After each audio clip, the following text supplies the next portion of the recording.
We kick off our countdown at number 3 with Kirstie Alley's bombshell confessions about her secret romance with Patrick Swayze while they were both married. She wrote a brand new memoir. It's called The Art of Men, and in this thing, Kirstie says that she and the late Patrick Swayze fell in love, but there were complications. I want you to watch what she told Barbara Walters in a brand new ABC interview. I knew Patrick, very devoted to his wife, but you two fell in love. He wanted you to get divorced and marry him, for heaven's sakes. Tell me about that. We did fall in love with each other. But you did not divorce Parker for Patrick Swayze? No. Why not? I probably was more willing to break up my marriage, and I wasn't willing to break up his marriage. Well, that's a good thing. Kirstie's always candid, but her choice to reveal her affair with Patrick Swayze now, is it brilliant or bananas? With me in New York, oh, there he is, the fabulous David Hasselhoff. He's starring in a brand new Lifetime movie that is extraordinarily funny. It's The Christmas Consultant. It airs on November 10th on Lifetime. Also in New York tonight, Jenny Hutt, host of the terrific Sirius XM show, Just Jenny. It's great to have you guys both here. Thank you. Kirstie and her husband, Parker Stevenson, did end up getting divorced back in 1997, but Patrick and his wife, Lisa, were married for nearly 3 decades. I think it's actually kind of bananas that Kirstie would drop this bombshell now, considering Patrick's widow, is inevitably going to be seeing headlines about her late husband. But David, what do you think? Brilliant or bananas? I think it's bananas, but I'm partial because I'm a good friend of Parker Stevenson, who's a first-class guy, and I directed a few Baywatches, ones with my children in it, and he's a cool first-class guy, and I just think that that stuff should remain private, and it's not cool. Yeah, a lot of people do agree with exactly that, and it's interesting with your history with Parker.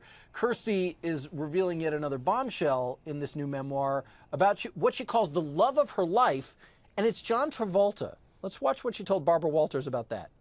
John is the greatest love of my life. When I fell in love with John, when we were doing Look Who's Talking, believe me, it took everything that I had, inside, outside, whatever, to not run off and marry John and be with John for the rest of my life. Why didn't you do it? I mean, he was single.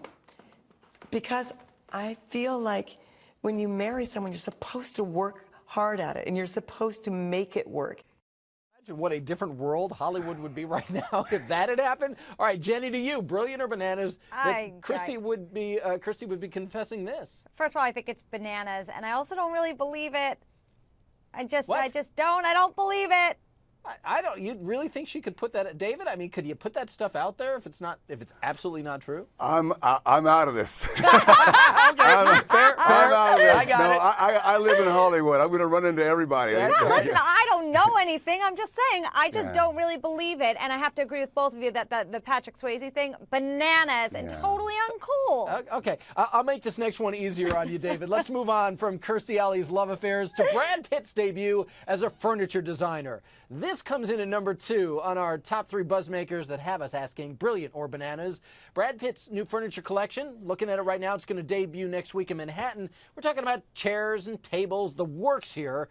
I actually do think it's a brilliant move for Brad, especially in the wake of the Chanel ad that everybody is still talking about. And everybody is thinking that he went bananas doing this thing. Oh, do we have that queued up, Charles? Can we refresh everybody's memory? It's not a journey. Every journey ends, but we go on. The world turns and we turn with it. Plans disappear. Dreams take over. But wherever I go, there you are. My luck, my fate, my fortune. Chanel number 5. Yes, and Chanel loves us. Inevitable. Every time. Chanel loves us every time we play that thing. Okay, David, this is a lot easier. Look, that ad had a lot of people making fun of Brad, but do you think it would be kind of brilliant or maybe bananas if Brad did a new commercial to plug the furniture line? He could say, I don't know, chairs. I don't know. That ad was really scary. I mean, like Chanel number 5 is going to send you to outer space. Maybe if I buy a chair by Brad Pitt, I'll be launched into another millennium. It's a little scary. So we're going with bananas. Bananas. Yeah. He gave a brand new interview to E, not Brad Pitt, but the guy who's working with his design partner, Frank Polaro. He opened up about this collaboration process with Brad. He said this: "Our meetings were marathons, stretching anywhere from 7 to 12 hours long, and often through the night. We kept going with the help of some good meals and some great wines." All right, so Jenny, if the new ads aren't like the Chanel ads, maybe Brad could be in a new commercial pouring over design sketches with a couple of bottles of wine on the table. Yeah, I mean, the Chanel No. 5 ads are so ridiculous with his looking off into the distance to I don't know what. But the furniture thing, I think, is a great idea. He's always had a very strong sense of aesthetics. He's had a keen interest in architecture. I get it. I would buy his furniture. Yeah, I totally get it, and I think it would be good. Brilliant. All right, we don't need to show the commercial anymore. No more Chanel commercials. Let's move from Brad Pitt's new career to something I'm going to tell you right off the top I think is bananas: Jermaine Jackson's new name.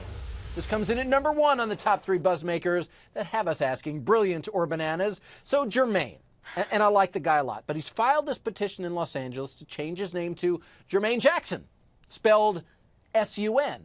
Okay, get it? Are you with me on this? His friend Steve Dennis told the Huffington Post the reason for the name change is simply an artistic one. Let's put up what he said.